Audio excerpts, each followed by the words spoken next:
It was at this moment that he knew. He bucked up. You hear it in the bars. I always talk about kicks and shit. Yeah. I had been working in sneakers for 14 years, but I worked at this one store for almost 10 years.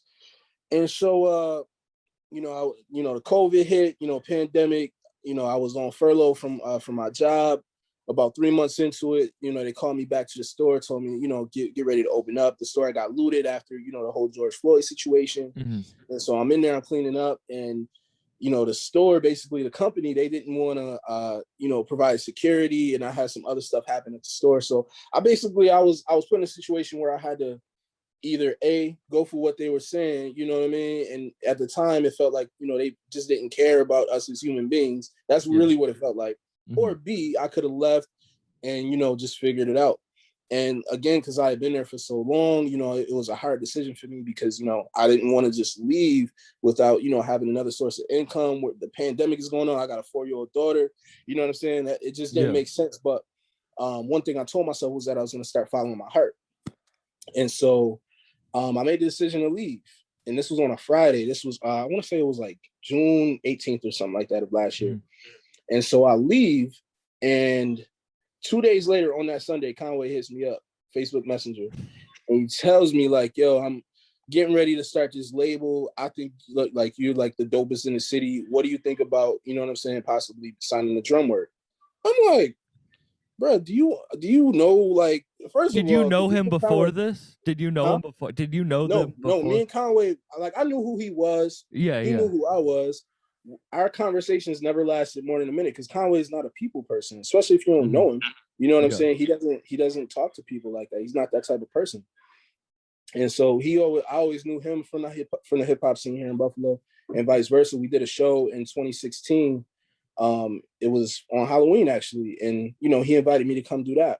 But we had never really had like a relationship or really a rapport outside of that, for real.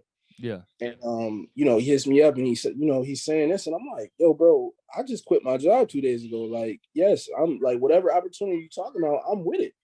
And so I didn't hear back from him. This was in the beginning of summer. I didn't hear from him again until the night from King to a God came out. He wanted me to pull up to his crib.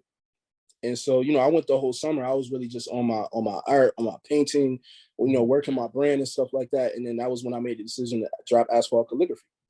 And so he calls me over. He's like, yo, I want you to come through. He had a bunch of people there. We listened to the album. He performed some of the songs for us. He was just talking about the album, things like that. He played God Don't Make Mistakes for us. And I was getting ready to leave. And he's like, yo, I'm still rocking with you. Start, pulling up to my house, come record. Okay, cool. So this is, mid-December, September. It gets to be October. So I was, coming to his house, recording, stuff like that.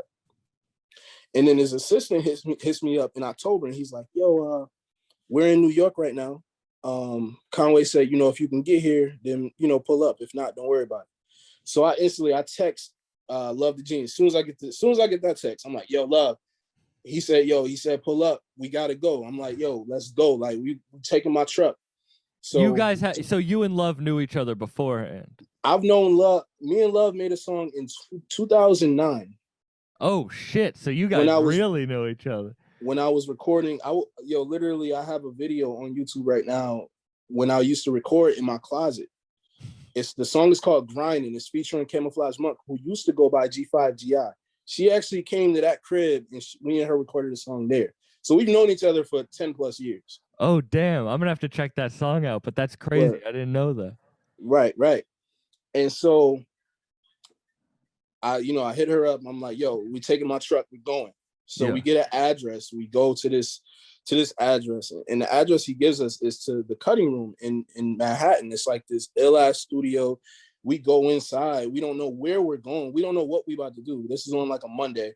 Mm-hmm. We're looking around. We go inside. We get inside the studio. It's, Big L plaques. It's Most Def, Shrek. And me and her have never been inside a studio like of this caliber. So off the rip, we're like, yo, where are we at and what's going on? Like, this is crazy.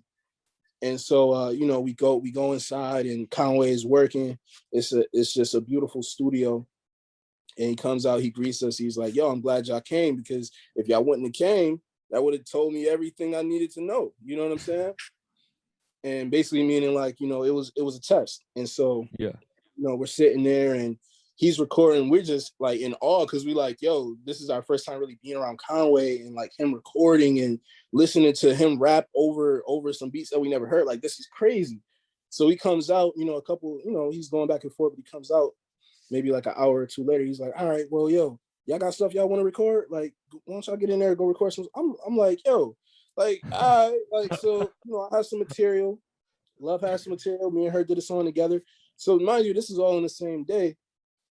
Then it got later in the day, and like Hovain and B. Dot Mall, like all these names, like Smoke Dizzle pulled up, K Slay pulled up, Sheik Luch pulled up. Like, it's all, and this is all on the first day. And he's like, yo, Conway's like, yo, play them songs y'all did earlier. Like, let them hear.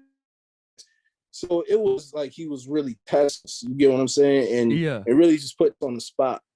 And you know, we kind of passed the test. You know what I'm saying? It was kind of crazy, but you know, we kind of passed the test.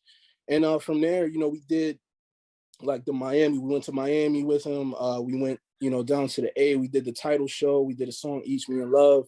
You know, it was just dope. And so, you know, it was kind of like, it was just a series of tests to see if we were really serious.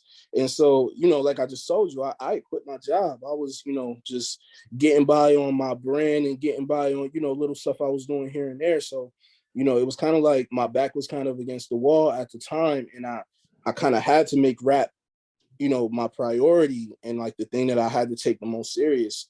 Yeah. And so, you know, that led to me in January, you know, signing my deal. So